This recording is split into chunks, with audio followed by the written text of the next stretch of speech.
Hello, this is Pigsy doing another video. So I'm trying to get back into my fasting. I realise that you just have to experience a bit of hunger each day, really, if you want to start burning calories that you're putting in, depending on if you do eat. I mean, if you eat when you feel like you're completely full up and bloated, possibly you've eaten too much, or you just need to not eat for a while.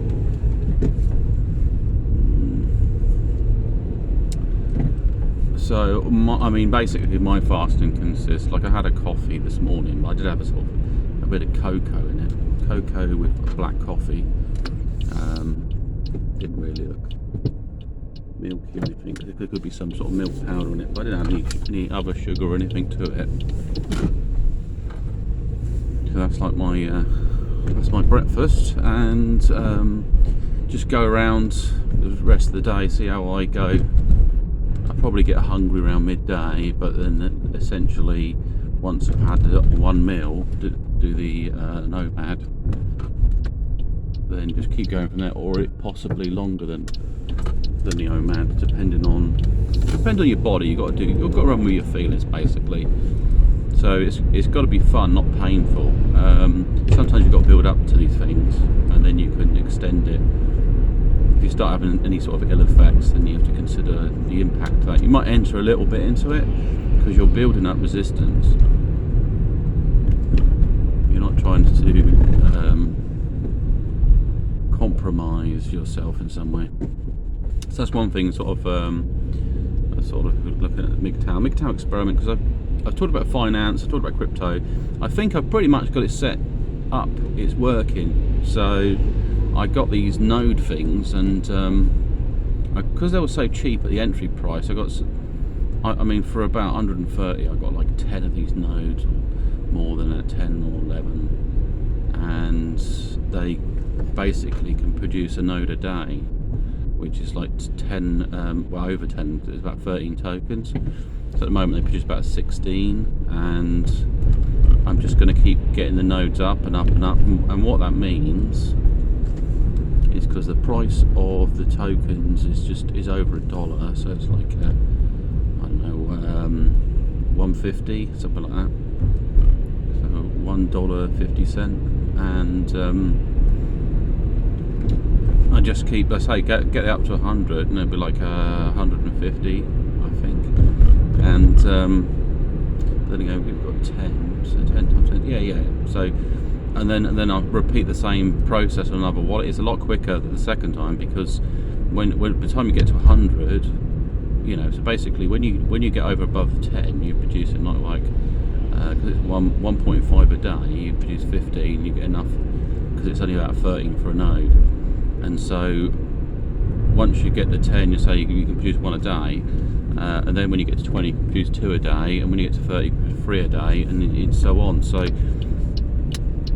it quickly escalate, and just set up different wallets, and that way, and it might not seem like a lot, but this thing's at the entry point. Once it actually takes off, if the price of the node of one of the tokens goes up to a $5, it's a big difference there. I just sit on the tokens.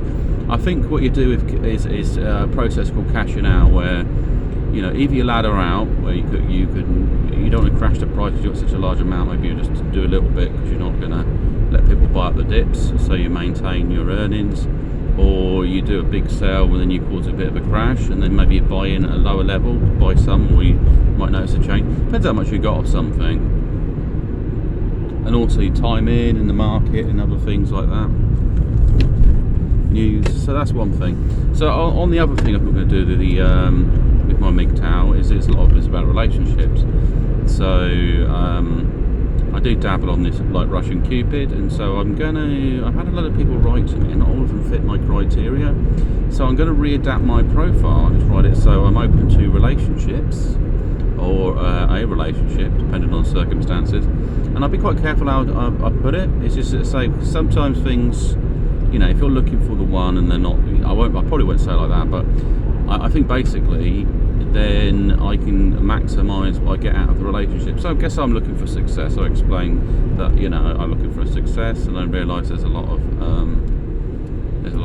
intelligent, attractive women on here. You know, I don't like just a little bit of compliments in there. You know, nothing too bad. I don't want to come across like I'm going to build a creepy harem. But if there's people above my age, like 10 years above my age, like there's a woman who's fit. She's probably 12 years older than me. She's fit, but would it be a long-term relationship? I mean, not when I get to my age now, because 10 years, you don't want to be at a point where you're a carer for a woman who's had children with other people, and you know, and based on her success in life, how much you're going to need to carry him. So you've got to kind of think that. I mean, I don't know. And also for the reverse, if women want more than one partner, it's not a problem. As long as people, A, it's consensual, B, there we go, it's healthy. So basically they're kind of things that echo. As long as it's a healthy relationship, it's no problem. You know, it's not too serious, and people might not like it, but they might be more competitive. If they develop feelings for you, they won't really care. So, but they will want you to sort of be just theirs, I guess, to a degree. But if you're just maintaining relationships, you can either pick out the ones that work. I mean, it depends when you fall in. If you develop feelings for someone, things change. But it might as well just go multi on it, because a lot of them is just so fake. You might just when you've got the energy to write to them. I mean, I think you'd be like taking up a couple of hours a day writing letters to people. And the other thing is very boring if people ask the same stuff, like, what do you do for a job, or what do you do this, and they don't talk like that, it's just like smack that through in it, and you end up writing loads of stuff. But say for an older woman that's maybe, you know, she could retire, so one who's retired at 55, I was thinking, okay, if she's not exactly well off, but if she's stable financially, that's what it's. Health of finance, stability, healthy relationships, stability. It's also how much do you have to put into maintain it. And if it's high maintenance, it's not necessarily so healthy, because the needs don't match the demands, and also your own needs. So it's kind of a little bit, yeah, might as well. The other thing is I set up an email account just for pen pal relationships and all sorts of things like that, so I can play around with that, and I'll see how it goes, and I'll probably give you a bit more insight, because I've got more than one, because I haven't always had more than one reliable phone, so I've got two at the moment, so I can always show you what I'm looking at or whatever, and then responses, and then also the fakery, if it comes back a lot of fakes. I mean, I've had a few this month, to be honest. I had someone else, you can share some contact details, and somebody else writes to you. It's like, well, that's not the person I want. You compare the pictures and think, hang on, the bloody nose is different. So it's just like someone's bought a load of model pictures and they're flogging them, or well, not flogging, using them basically to manipulate people. So it's just for fun, really. And then I'll just have a look. I mean, it doesn't work. Then I'll just go to another site, and I can also do a bit of a review on it, I guess. But I think, yeah, the only problem with this, like Russian Cupid, is a lot of it's quite dodgy, basically dodgy. So we will see.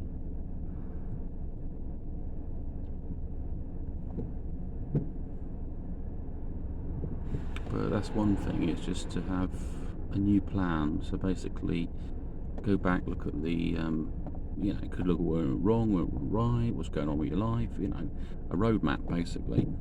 And I mean, like I say, if I got the money stuff sorted and it's progressing, and I'm just, at the moment it's a bit of a waiting game, because I need to get to a point where I can buy another node or whatever investment, and then just keep going that way. There's one with these NFTs that I've got to roll out, and that could go up to 100 grand or more than that, so that'd be good.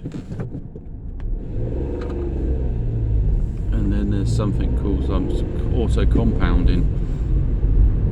Key is to take profit. So looking at someone's following to the YouTube videos, and also there's nothing new on YouTube about some of these things, and always talk about bear markets and things coming to an end and stuff.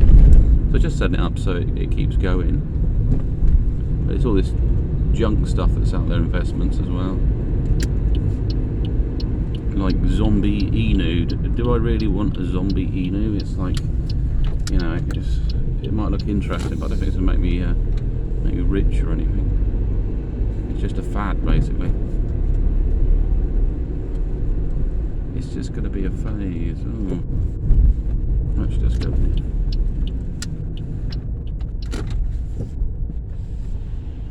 There we go. But yeah, we're playing around with relationships, see how that works.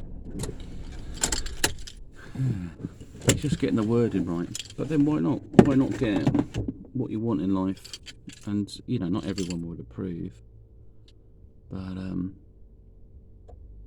if you've been a bachelor for a bit and you think, well, I might as well give it a go. Go on a nice holiday, meet up with a nice woman, build up a bit of a relationship, rapport. And also there's more than one of them. So, you know, it doesn't work out or it doesn't feel right or it's toxic, or you can say, well, you know, I think we should be friends, really, because it's nice, but I don't really feel connected in the same way. They'd be like, what? Okay, anyways, Pigsy signing off. Have a great one, and speak to you soon. Bye.